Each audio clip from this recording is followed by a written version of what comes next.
자, 이제 대장동 사건 짚겠습니다. 오늘 또 대장동 사건은 반드시 말씀드려야만 합니다. 대장동 사건 수사와 재판으로 이재명이 설 자리는 지금 점점 좁혀지고 있습니다. 발 아래는 청길 낭떠러지입니다. 이 와중에 최측근인 정진상의 구속기간이 연장됐습니다. 10일째 연장되는 거죠. 검찰은 지금 대장동 사건 관련자들이 김용과 정진상 등에게 건넨 돈의 종착지, 그 돈이 최종적으로 어디 갔는지 그걸 규명하는데 박차를 가하고 있습니다. 검찰이 보기에 그 돈의 최종 종착지는 김용과 정진상이 아니라는 겁니다. 거기서 또다시 흘러갔다. 누가 먹었느냐? 사실 전체 이익에 얼마 안 되는 소액이지만 그 돈을 먹은 자는 누구인가? 정치판에서는 연내 이재명을 소환 조사할 수 있다는 관측도 나왔습니다.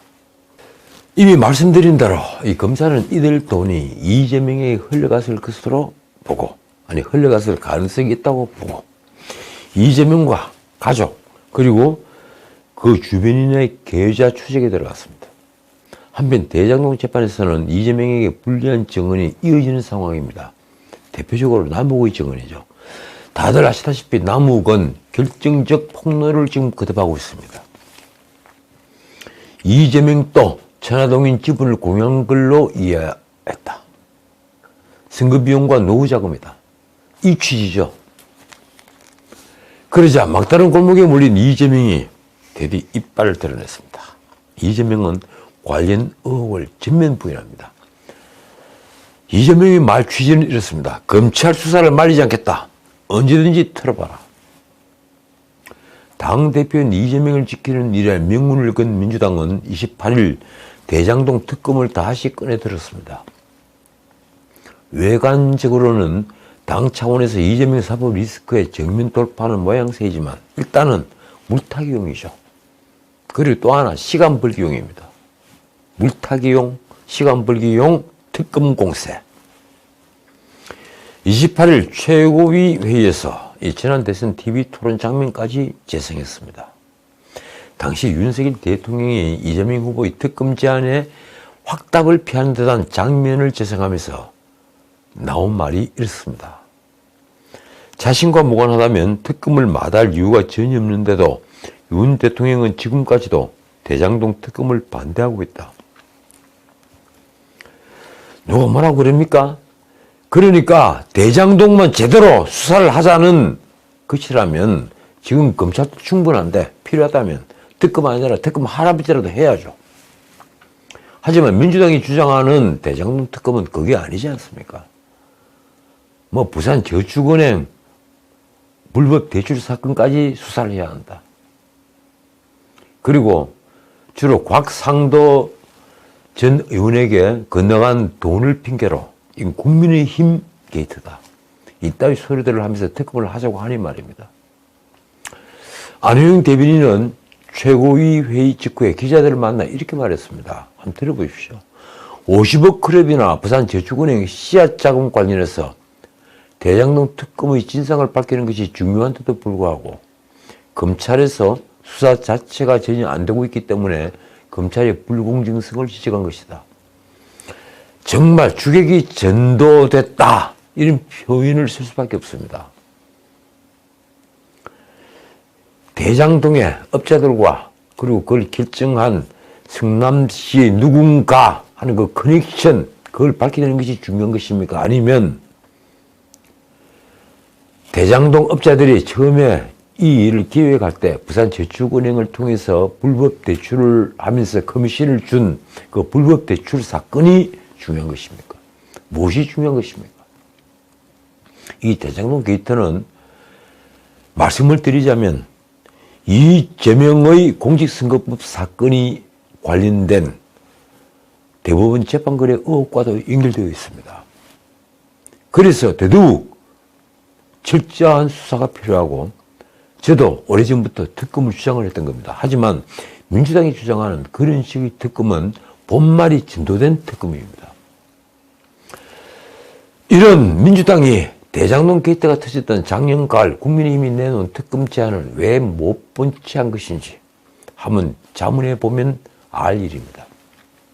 자, 이 대장동에 연관돼서 이 검찰 수사와 특히 연관되어서 아주 중요한 진술이 하나 나왔습니다. 작년 이 게이트로피화됐던 이 작년 가을 미국으로 튀었던 남욱이 10월이죠. 미국에서 귀국하기에 앞서 서울중앙지검 수사팀에 불구속 선처를 약속받았다고 검찰에서 진술한 것으로 28일 알려졌습니다. 곽상도 재판에 현출된 남욱의 검찰 조서에 따르면 지난 수사팀은 그러니까 문재인 정권 당시 수사팀은 작년 10월 남욱의 변호인에게 2차례 전화를 걸어 이렇게 말했다고 합니다. 지금 정영학이 남욱에게 책임을 모두 떠넘기려고 하고 있으니 들어와라. 유동규와 김만배, 최윤길 그리고 성남시 공무원 1명 등 4명만 구속시키겠다. 남욱은 실제 그 말을 믿고 작년 10월 18일 귀국했는데 공항에서 체포가 돼서 구속됐습니다. 이후에 수사는 검찰 말대로 흘러가 작년 대장동 수사팀은 유동규, 김만배를 구속 기소하고 최윤길도 수원지검에서 구속 기소됐습니다. 나머지 성남시 공무원 1명 누구일까요? 바로 유한기 성남도시개발공사 개발사 본부장입니다. 그 유한기는 작년 12월 검찰 수사 중에 극단적 선택을 했습니다. 결국 화천대유 대주주 김만배 등 4명만 구속시키겠다는 취지로 말했다는 검찰의 말대로 모든 것이 진행이 된 겁니다. 대장동 게이트는 말만 무성했지 이재명 등 당시 성남시 윗선으로 확대되지는 않았던 것입니다. 그분이 누구인가 우리가 아무리 외쳐봤자 검찰은 들은 채도 하지 않았습니다. 문자 그대로 오불관원이었습니다. 문재인 검찰은 성남도계공무의 유동규와 그리고 김만배, 남욱 등만 기소해 꼬리 자르기에 성공했습니다. 아니 성공한 것처럼 보였습니다. 그러나 지난 7월 검찰 새 수사팀이 들어서고 재수사가 진행되면서 상황이 바뀌었습니다. 새 수사팀은 남욱이 이재명 측근인 정진상 그리고 김용 등에게 뇌물과 불법 정치자금 40억 원 이상을 건넸다는 진술을 확보했습니다. 1차 이재명의 최측근들을 잡아 넣을 이유를 찾은 겁니다. 김용은 작년 4월에서 8월까지 남욱에게서 불법 대선 경선 자금 8억 4,700만 원을 받은 혐의로 재판에 넘겨졌습니다. 실수령액이 6억이죠. 검찰은 또 정진상, 김용, 유동규 등 3인방이 김만배에게서 대장동 수익 중에 428억 원을 받기로 했다는 점도 확인했습니다. 이게 검은 돈의 1차 저수지입니다. 남욱은 최근 법정에서 김만배 측 지분의 절반 24.5%는 이재명 측 지분이라고 했고 이 시장 측이라는 말의 의미는 이재명을 포함하는 것이라고 말했습니다.